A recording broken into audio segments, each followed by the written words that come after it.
Cardinal adjective और ordinal adjective में अंतर बस इतना होता है कि कार्डिनल एडजेक्टिव जो होता है वो हमें किसी व्यक्ति या वस्तु की निश्चित संख्या का बोध कराता है, जबकि ऑर्डिनल एडजेक्टिव जो होता है वो हमें किसी व्यक्ति या वस्तु की निश्चित क्रम का बोध कराता है। क्लियर? कि यदि ईच, एवरी, आइदर, नाइदर इनके बाद अगर कोई नाउन आता है तो ये जो हमारे एडजेक्टिव, ये जो हमारे वर्ड्स होंगे ये डिस्ट्रीब्यूटिव एडजेक्टिव में काउंट किए जाएंगे। अगर इनके बाद नाउन नहीं आता है तो ये सारे वर्ड्स हमारे डिस्ट्रीब्यूटिव प्रोनाउन में काउंट किए जाएंगे। Clear? Hello students, welcome to excellence classes. और आ चुका हूं अपनी एक नई वीडियो के साथ। तो शुरुआत करते हैं अपनी इस वीडियो की, और इसमें मैं आपको बताने वाला हूं एडजेक्टिव। कंफ्यूज मत होइए। एडजेक्टिव का जो यूज मैंने आपको शुरू में एक वीडियो दे चुका हूं जिसमें एडजेक्टिव का मैंने आपको जनरल इंट्रोडक्शन दिया था, लेकिन आज की इस वीडियो में मैं आपको एडजेक्टिव के बारे में डिटेल से बताने वाला हूं। पूरी तरह से एक एक चीजें आपको डिटेल में बता दूंगा, और इसीलिए मैं चाहता हूं कि इस वीडियो में आप आखिरी तक बने रहिए, लास्ट तक बने रहिए, कि जिससे आप जान जाइए कि एडजेक्टिव जो होते हैं ये कितने प्रकार के होते हैं, काइंड्स ऑफ एडजेक्टिव। उसमें मैं अपने इसके पहले वाले वीडियो लेक्चर में, जो कि मैं ऊपर आई बटन पे लिंक कर दूंगा, वहां जाके आप देख सकते हैं कि इसके पहले वाले वीडियो लेक्चर में मैंने एक जनरल इंट्रोडक्शन दिया था काइंड्स ऑफ एडजेक्टिव का। लेकिन इस वीडियो में मैं काइंड्स ऑफ एडजेक्टिव को पूरी तरह से डिटेल में बोलने वाला हूँ। तो पहले जान लेते हैं कि हमारे पास जो एडजेक्टिव होते हैं, जिनको मैंने पहले बता रखा है कितने प्रकार के होते हैं। मैंने टोटल बताया है कि वो 10 प्रकार के हो। 10 कौन कौन से होते हैं, चलिए मैं उनको आपके लिए लिख देता हूं। तो ये है हमारे 200 प्रकार के एडजेक्टिव। पहला, adjective of quality, adjective of quantity, adjective of number, proper adjective, distributive adjective, possessive adjective, demonstrative adjective, interrogative adjective, एम्फैटिक adjective और एक्सक्लेमेटरी एडजेक्टिव। ये 10 प्रकार के एडजेक्टिव जिनका जनरल इंट्रोडक्शन मैंने अपने पिछले वीडियो लेक्चर में दिया था। तो अब चलते हैं इनको एक एडजेक्टिव को डिटेल में जानते हैं कि इसमें कौन कौन से वर्ड आते हैं, कहां कहां यूज होते हैं और कैसे कैसे इनका प्रयोग किया जाता है। तो ज्यादा देर न करते हुए चले चलते हैं अपनी क्लास की तरफ और शुरू करते हैं काइंड्स ऑफ एडजेक्टिव। तो पहला एडजेक्टिव हमने लिया एडजेक्टिव्स ऑफ क्वालिटी। क्वालिटी क्या होते हैं? जैसे वो एडजेक्टिव होते हैं जिनसे रंग रूप, आकार, आचार व्यवहार, गुण दोष, स्थिति, इन सब की सूचना मिल रही हो, वही हमारे एडजेक्टिव ऑफ क्वालिटी होते हैं। मतलब किसी के गुण दोष बताए जा रहे हो, किसी का रंग रूप बताया जा रहा हो, जैसे काला हुआ, गोरा हुआ, या फिर बदमाश हुआ, शरीफ हुआ, शरारती हुआ, अच्छा हुआ, या फिर कोई स्थिति है कि वो वहां पे है, यहाँ पे है। तो ऐसी स्थिति को, ऐसे शब्द को दर्शाने के लिए जो एडजेक्टिव यूज किया जाता है, उसको, उन्हीं शब्दों को हम लोग एडजेक्टिव ऑफ क्वालिटी के अंतर्गत रखते हैं। चलिए इसकी डेफिनेशन आपके लिए मैं लिख देता हूं। तो ये इसकी डेफिनेशन मैंने लिख दी कि ऐसे एडजेक्टिव जिससे रंग रूप, आकार, प्रकार, गुण दोष, स्थिति आदि का बोध होता है उन्हें हम एडजेक्टिव ऑफ क्वालिटी कहते हैं। अर्थात वे जो शब्द होंगे वो एडजेक्टिव ऑफ क्वालिटी कहलाते हैं। इससे एग्जाम्पल ले लिया हमने कि Raman is a tall man. ठीक, रमन एक लंबा आदमी है। या फिर दूसरा एग्जाम्पल हमने ले लिया कि he is a foolish student. ठीक, या फिर तीसरा लिया हमने कि I have a black cow. Black cow, तो यहां पे आप देख लीजिए टॉल, फूलिश, ब्लैक, ये सारी चीजें जो क्वालिटी बता रही है, किसी व्यक्ति की क्वालिटी बता रही है, उसकी विशेषता बता रही है। तो ये जो एडजेक्टिव हैं ये एडजेक्टिव ऑफ क्वालिटी कैटेगरी के अंतर्गत आते हैं। क्लियर? उम्मीद है कि एडजेक्टिव ऑफ क्वालिटी आपको अच्छे समझ में आ गया होगा। तो चलिए इसे नोट कर लीजिए और फिर इसके हम अगले पार्ट की तरफ चलते हैं। तो अगला हमारे सामने आता है एडजेक्टिव ऑफ क्वांटिटी। क्वांटिटी, इसका मतलब तो आप समझते ही होंगे। क्वांटिटी मतलब होता है कि अधिक क्वांटिटी में, अधिक मात्रा में। तो वहां पे जहां पे किसी भी शब्द में ऐसे शब्द आ रहे होंगे, किसी भी वाक्य में, वहां पे जहां पे किसी वाक्य में ऐसे शब्द आ रहे होंगे जहां पर आपको क्वांटिटी यानी मात्रा का बोध कराया जा रहा होगा, तो वे शब्द जो क्वांटिटी का बोध करा रहे होंगे, जो मात्रा का बोध करा रहे होंगे, तो वही शब्द हमारे यहां पर एडजेक्टिव ऑफ क्वांटिटी में लिखे जाएंगे। क्लियर? चलिए इसकी मैं डेफिनेशन आपके लिए लिख देता हूं, फिर मैं इसके एग्जांपल के साथ क्लियर करता हूं। तो या ऐसे एडजेक्टिव्स जिनसे मात्रा या परिमाण का बोध होता है उन्हें हम एडजेक्टिव ऑफ क्वांटिटी कहते हैं। जैसे ये वर्ड्स आपको दिखाई दे जाएंगे, ये वर्ड्स हमारे एडजेक्टिव ऑफ क्वांटिटी के अंतर्गत आते हैं। जैसे a good deal of, a great deal of, a large amount of, a large quantity of, a lot of, lots of, plenty of, part of, enough, half of, all, ऐसे कई सारे शब्द जिससे कि क्वांटिटी का पता लग रहा हो, मात्रा का पता लग रहा हो, वे सारे शब्द हमारे एडजेक्टिव ऑफ क्वांटिटी के अंतर्गत आते हैं। क्लियर? चलिए एग्जांपल ले लेते हैं कि जैसे महेश हैज एनफ वाटर, देखिए एनफ एडजेक्टिव ऑफ क्वांटिटी है। जैसे Sheela has a lot of health, यहां देखिए कि अ लॉट ऑफ ये एडजेक्टिव ऑफ क्वांटिटी है। क्लियर? उम्मीद है एडजेक्टिव ऑफ क्वांटिटी आपको क्लियर हो गया होगा। तो चलिए इसे नोट कर लीजिए और फिर इसके हम अगले पार्ट की तरफ चलते हैं। तो अब हम आगे बढ़ते हैं और देखते हैं अपने एडजेक्टिव्स ऑफ नंबर को। एडजेक्टिव ऑफ नंबर यानी जैसे नाम से ही पता है कि वे सारे एडजेक्टिव्स जो किसी नाउन या प्रोनाउन की संख्या का बोध करा रहे हो, वहां पे उन्हें हम एडजेक्टिव्स ऑफ नंबर कहते हैं। क्लियर? तो चलिए इसकी डेफिनेशन मैं आपके लिए लिख देता हूं। तो ये देखिए इसकी डेफिनेशन है कि ऐसे एडजेक्टिव जिनसे किसी व्यक्तियों या वस्तुओं की संख्या का बोध हो रहा उन्हें एडजेक्टिव ऑफ नंबर कहते हैं। लेकिन इस एडजेक्टिव ऑफ नंबर में दो प्रकार के नंबर आते हैं। दो प्रकार के नंबर आते हैं, या तो एडजेक्टिव की जो नाउन होगा या प्रोनाउन होगा, जो व्यक्ति होगी या वस्तु होगी, उसकी संख्या तो निश्चित होगी या तो अनिश्चित होगी। तो इस प्रकार से जो एडजेक्टिव ऑफ नंबर होता है वो हमारा दो प्रकार का होता है। एडजेक्टिव्स ऑफ नंबर ये दो प्रकार के होते हैं। पहला हमारे पास क्या निकल कर आता है? डेफिनेट एडजेक्टिव ऑफ नंबर, मतलब निश्चित एडजेक्टिव की संख्या, संख्यात्मक एडजेक्टिव। दूसरा हमारे पास निकल कर आता है इंडेफिनिट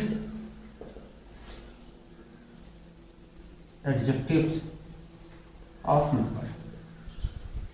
ठीक, ये दो प्रकार के एडजेक्टिव्स ऑफ नंबर निकल कर हमारे सामने आते हैं। अब इसमें हमें एक और पार्ट मिलता है। एक और पार्ट क्या मिलता है? डेफिनेट एडजेक्टिव्स ऑफ नंबर के दो पार्ट होते हैं हमारे सामने, दो पार्ट। पहला हमारे पास क्या निकल के आता है? जैसे आप लोगों ने पढ़ रखा होगा कि कार्डिनल नंबर, तो कार्डिनल एडजेक्टिव होता है दूसरा। पहला कार्डिनल एडजेक्टिव, दूसरा ऑर्डिनल एडजेक्टिव। ठीक, ये इसके पार्ट होते हैं। तो इसे आप बना लीजिए, उसके बाद में एक एक करके definite article adjective, indefinite adjective, cardinal adjective और ऑर्डिनल एडजेक्टिव ये आपको क्लियर करता हूं। तो पहला हम ले लेते हैं डेफिनेट एडजेक्टिव्स ऑफ नंबर, या फिर इसको दूसरे नाम से भी जानते हैं डेफिनेट न्यूमेरल एडजेक्टिव। तो ये एडजेक्टिव वो एडजेक्टिव होते हैं जिनमें किसी भी नाउन का यानी किसी व्यक्ति का या किसी वस्तु का जो निश्चित संख्या, निर्धारित नंबर या फिर निश्चित क्रम पता लगता है, उन्हीं एडजेक्टिव्स के वर्ड्स को हम लोग डेफिनेट एडजेक्टिव ऑफ नंबर के अंतर्गत रखते हैं। चलिए मैं इसकी डेफिनेशन आपके लिए लिख देता हूं जिससे आपको अच्छे से क्लियर हो जाएगा। तो ये हो गया हमारा जो है इसका डेफिनेशन। इसका हिंदी ये होती है निश्चित संख्या या क्रमवाचक विशेषण। इसको हम लोग कहते हैं वे एडजेक्टिव जो व्यक्ति और वस्तु की निश्चित संख्या, निश्चित क्रम का बोध कराते हो, डेफिनेट एडजेक्टिव ऑफ नंबर कहलाते हैं। जैसे इसमें हो गया कि I have 2 sisters,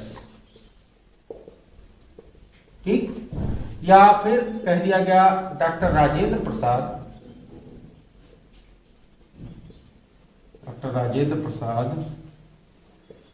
was first prime minister,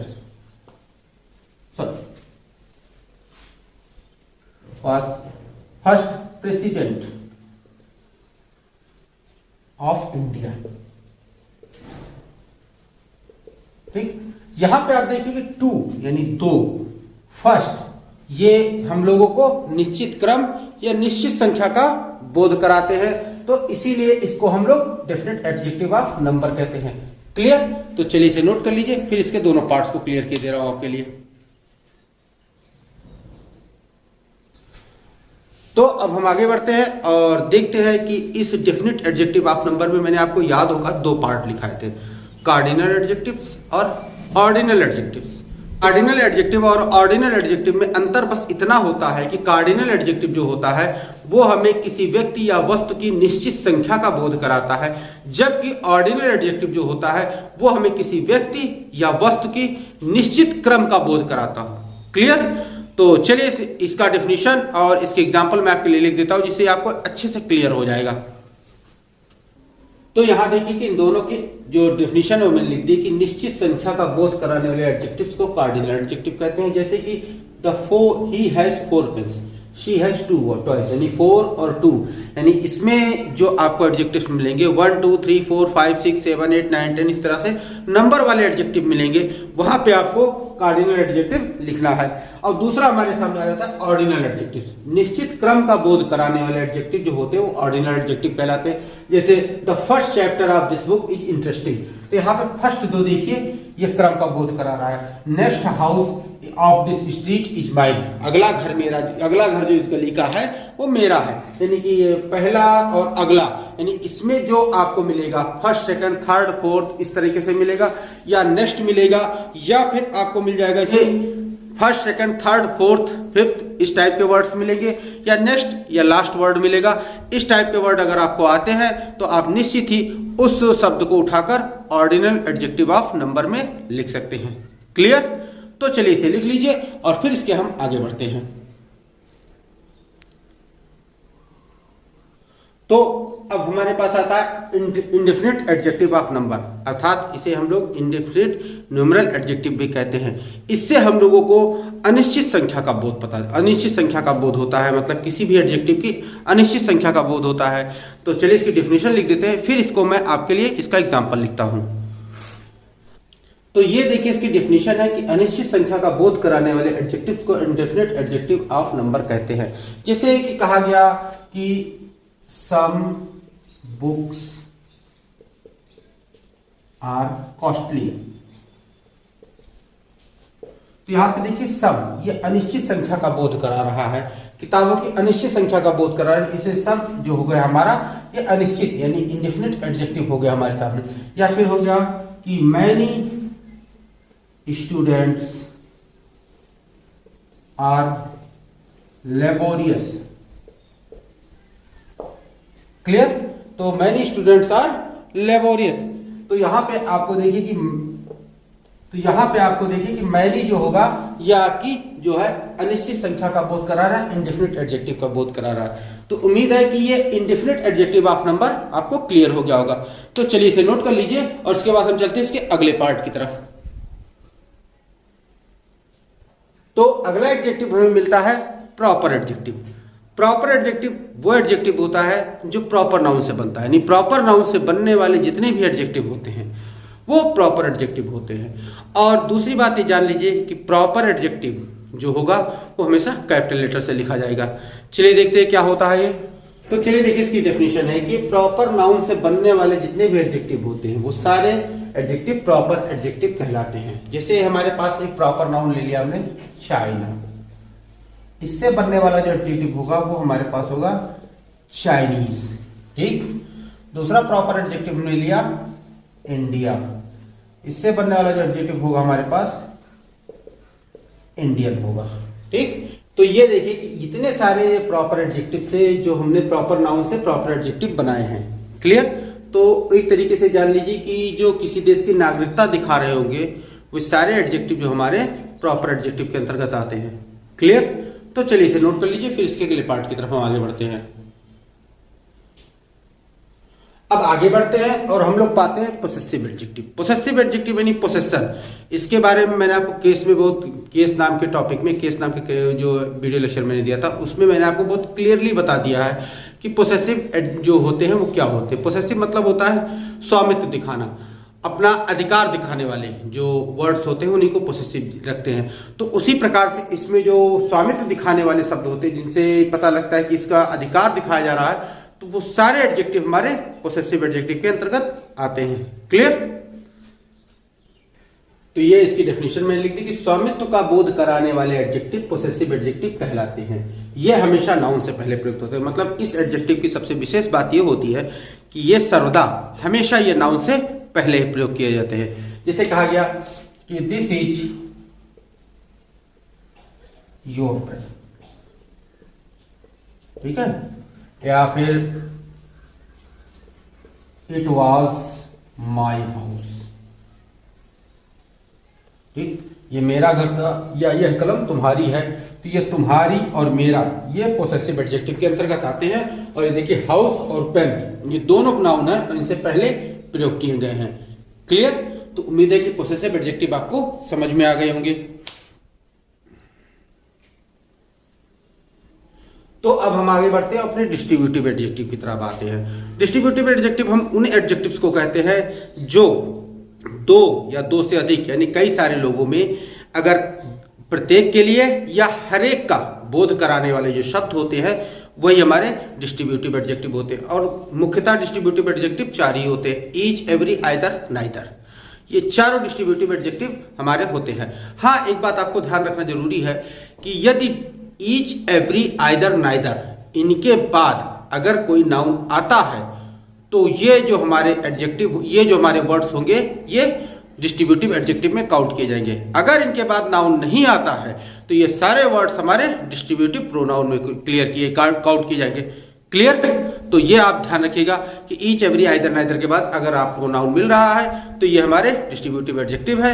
अगर इनके बाद नाउन नहीं मिल रहा है तो ये हमारे डिस्ट्रीब्यूटिव प्रोनाउन होते हैं। चलिए इसकी डेफिनेशन में आपके लिए लिख देता हूं।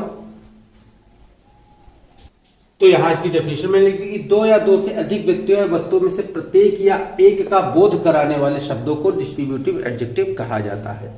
ईच, एवरी, आइदर, नाइदर ये डिस्ट्रीब्यूटिव एडजेक्टिव होते हैं। यदि इनके बाद नाउन आता है तो ये एडजेक्टिव रहते हैं और यदि इनके बाद नाउन नहीं आता है तो ये हमें डिस्ट्रीब्यूटिव प्रोनाउन हमारे बन जाते हैं। क्लियर? तो चलिए एग्जांपल लेके इसका देख लेते हैं कि कैसे होते हैं। कि जैसे हो गया हमारे पास कि each girl has a book. मतलब यहां देखिए सेंटेंस से पढ़ के पता चल रहा है कि कई सारी लड़कियों के बारे में बातें की जा रही है। कहा जा रहा है ईच गर्ल, प्रत्येक लड़की के पास एक किताब है। या फिर यहां पे कहा गया कि एवरी मैन इज इमोशनल, ठीक, कि प्रत्येक आदमी इमोशनल है। तो ईच, एवरी इसी प्रकार से आइदर, नाइदर इन सब का भी प्रयोग किया जाता है। कि जैसे हो गया कि either book is yours. Clear? यहां पे एक और हमने लिया कि नाइदर बॉय इज हैंडसम, ठीक। तो यहां देखिए कि ईच, एवरी, आइदर, नाइदर इनके बाद यदि नाउन आ रहा है तो ये हमारे डिस्ट्रीब्यूटिव एडजेक्टिव है और यदि नाउन नहीं आ रहा है तो इनके ये हमारे डिस्ट्रीब्यूटिव प्रोनाउन बन जाते हैं। देखिए ईच के बाद गर्ल आ रहा है, एवरी के बाद मैन आ रहा है, आइदर के बाद बुक आ रहा है, नाइदर के बाद बॉय आ रहा है। तो ये हमारे डिस्ट्रीब्यूटिव एडजेक्टिव है। क्लियर? तो चलिए इसे नोट कर लीजिए, फिर इसके अगले पार्ट की तरफ चलते हैं हम। तो अब हम अपने आगे आए थे डेमोस्ट्रेटिव एडजेक्टिव। डेमोस्ट्रेटिव एडजेक्टिव वे एडजेक्टिव होते हैं जो हमें किसी व्यक्तियों या वस्तुओं की ओर इंडिकेट करते हैं, इंगित करते हैं। यानी इंगित करने वाले जो शब्द होते हैं वो हमारे इस डेमोस्ट्रेटिव एडजेक्टिव के अंतर्गत आते हैं। तो ये देखिए इसकी डेफिनेशन में लिख दी कि वस्तुओं या व्यक्ति की ओर इंडिकेट यानी पॉइंट आउट करने वाले वर्ड्स जो होते हैं वो हमारे डेमोस्ट्रेटिव एडजेक्टिव के अंतर्गत आते हैं। और डेमोस्ट्रेटिव एडजेक्टिव के अंतर्गत आप लोगों को दिस, दैट, दिस, दोस ये चार ही चीजें बताई गई होंगी, लेकिन ऐसी बात नहीं है। डेमोस्ट्रेटिव एडजेक्टिव के अंतर्गत वे सारे वर्ड आते हैं जो किसी व्यक्ति या वस्तु को इंडिकेट करते हैं। इसीलिए इन डेमोस्ट्रेटिव एडजेक्टिव को हम लोग दो भाग में बांट देते हैं। पहला भाग हमारे पास क्या आता है? पहला भाग हमारे पास जो आता है वो आता है डेफिनिट। तो डेफिनिट डेमोस्ट्रेटिव एडजेक्टिव किसी निश्चित व्यक्ति या वस्तु की ओर, मतलब अगर किसी कोई भी एडजेक्टिव जो कोई निश्चित व्यक्ति या वस्तु की ओर इंडिकेट कर रहा है वही हमारा डेमोस्ट्रेटिव एडजेक्टिव होता है। इसकी डेफिनेशन क्या होती है? तो डेमोस्ट्रेटिव एडजेक्टिव किसी निश्चित व्यक्ति या वस्तु की ओर इंगित करने वाले एडजेक्टिव भी डेमोस्ट्रेटिव एडजेक्टिव होते हैं। इसके अंतर्गत हमें क्या मिलता है? दिस, दैट, दीस, दोस, ये चीजें मिलती हैं। जैसे हो गया कि दिस बुक इज रेड, ये किताब लाल है। तो ये निश्चित हो रहा है कि दैट लायन इज हॉरिबल। यहां पे देखिए दैट, ये डेमोस्ट्रेटिव एडजेक्टिव यानी कि डेफिनेट डेमोस्ट्रेटिव एडजेक्टिव होते हैं। क्लियर? तो इसे नोट कर लीजिए। इसके बाद हम लोग दूसरा इसका प्रकार देखते हैं कि दूसरा प्रकार इसका क्या होता है। तो दूसरा हमारे सामने आता है indefinite demonstrative adjective. Indefinite demonstrative adjective अनिश्चित व्यक्ति या वस्तु की ओर इंगित करने वाले जो एडजेक्टिव होते हैं इंडेफिनिट डेमोस्ट्रेटिव एडजेक्टिव कहलाते हैं। जैसे हो गया कि someone is looking for you.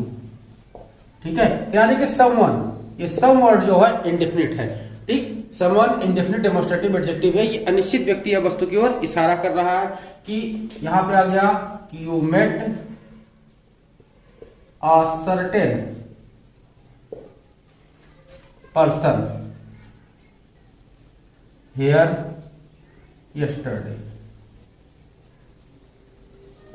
यहां देखिए कि असर्टेन जो है एक अनिश्चितता का बोध करा रहा है, तो इसीलिए असर्टेन जो है यहां पे इंडेफिनिट डेमोस्ट्रेटिव एडजेक्टिव हुआ। क्लियर? तो चलिए इसे नोट कर लीजिए और फिर हम इसके अगले पार्ट की तरफ आगे बढ़ते हैं।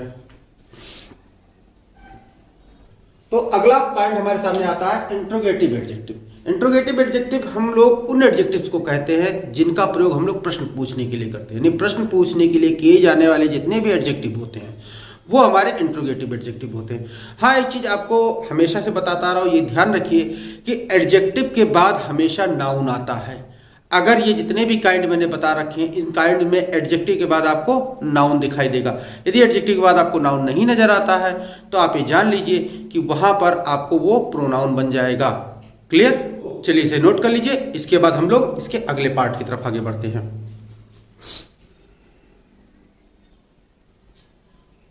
और जब ओन या वेरी का प्रयोग, यानी ओन या वेरी, ये दो वर्ड ऐसे होते हैं जब इनका प्रयोग नाउन पर दबाव डालने के लिए किया जा रहा हो और नाउन से पहले किया जा रहा हो, तो ये दोनों वर्ड हमारे इंपैरेटिव एडजेक्टिव में काउंट किए जाते हैं। क्लियर? तो चलिए इसकी डेफिनेशन में लिख देता हूं। तो यहां देखिए कि जब ओन तथा वेरी का प्रयोग नाउन से पहले और नाउन पर दबाव डालने के लिए किया जा रहा हो तो ओन या वेरी एम्फेसाइजिंग एडजेक्टिव कहलाता है। यानी इंपैरेटिव या एम्फेसाइजिंग एक ही चीज के नाम है, ये दो अलग अलग नाम है, तो इनको हम लोग एम्फेसाइजिंग एडजेक्टिव या इंपैरेटिव एडजेक्टिव कहते हैं। जैसे एग्जांपल लिया कि ही सा आइस। क्लियर? कि he saw his wife on the road with his own eyes. देखिए ओन यहाँ पे आइस पे दबाव डालने के लिए किया जा रहा है, तो यहाँ पे ओन जो है एम्फेसाइजिंग एडजेक्टिव के रूप में यूज हो रहा है। एक और एग्जांपल ले लेते हैं हम लोग कि she killed her husband before his very ice. यहां भी देखिए कि जो आइस के ऊपर दबाव डालने के लिए वेरी का यूज किया जा रहा है, इसलिए वेरी भी यहां एम्फेसाइजिंग एडजेक्टिव हुआ। क्लियर? तो चलिए इसे नोट कर लीजिए।